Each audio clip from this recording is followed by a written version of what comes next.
الطب النبوي والطب الفرعوني. الطب النبوي والطب الايه الفرعوني. وهعرف دلوقتي الموضوع كله جاي ازاي. اولا قبل ما نخش في صميم الموضوع لازم نغير وجهة نظرنا للإنسان. بمعنى ايه؟ الإنسان ده هو عبارة عن منظومة متكاملة. يعني ايه منظومة متكاملة؟ انت بتتكون من جسد وفي نفس وفي روح. جسد ونفس وايه؟ وعايزين نبقى سايقين كده من ايوه جسد ونفس وروح. ليه الطب المصري دلوقتي بقى فاشل؟ وتسمحوا لي الكلمه دي حتى لو فيها طباع معانا، لان للاسف بيتعامل مع الانسان كانه آلة. يا دكتور انا عندي هشاشه العظام، عندي تعب في العمود الفقري، خد الدواء ده. طب الدواء ده بيعالج مسكنات. المثل يقول لك لسه المرضى ولا تسكي طويل صح ولا لا؟ مسكنات. طب لما سكن ايه اللي نتج عنه؟ تحدي جهاز الهضم كله، المعده والضمار صح ولا لا؟ تيجي تروح تقول له يقول لك انا لازم طريق انا سكن كده انا بقدر الطبيب ايه؟ معده. ويروح الكل طبيب المعده ده يدور معايا روح الكلى اتعالجت. اخش طبيب بتاع الكلى الكلى ده دخلنا بقى الدايره مش هنطلع منها، والجسم يبدا يتعب ويبدا ينهار، والواحد لسه ما كملش مش عارف قد ايه وتلاقي خلاص سنته نهار. زمان كان 70-80 سنه ده ما شاء الله شباب. الراجل دلوقتي بيساوي شاب عنده 30 و40 سنه.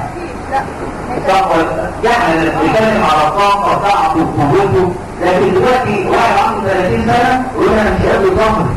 شاب الراجل. الناس بقى عندها سلطه والوسط غيرين، كل سلطه لازم تسمع يجي اللي بعد ال60 وال70 صح ولا لا؟ دلوقتي الامراض كلها انتشرت. جهاز المناعه ابتدى انه يكاد يكون منعدم من كل الكيماويات اللي الناس بتاكلها. فاصبح دلوقتي النظره دي لازم تتغير تماما. بعد ثوره 25 يناير احنا نغير كل حاجه بقى، حتى النظره الطبيه. لازم الانسان ده نبص له من 3 جوانب.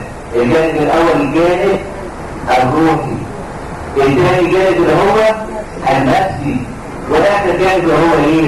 الجسدي. برافو عليك كده، نفس الفرق ما شاء الله. طب الجانب الروحي ده دوره فيه ايه؟ قال لي الجانب الروحي ده علاقتي مع الله عز وجل مهمة جدا جدا جدا، ان لازم يكون في علاقة بيني وبين الله، وعلاقة تكون قوية ومتينة ومبنية على العلم والمعرفة. اول آية تنزل كده في القرآن الكريم اقرأ صح ولا لا؟ على سيدنا محمد والنبي، ولكن الله سبحانه وتعالى امره بايه؟ ان نقرأ علم معرفة عشان تقعد بربنا على علم ومعرفة. نسمع كده واحد عارف يقول لك ايه؟ انا عارف بالله. يعني ايه عارف بالله؟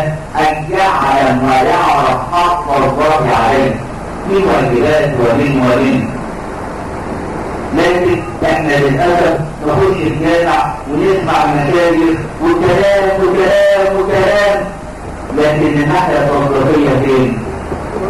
كل واحد يفتش بقى.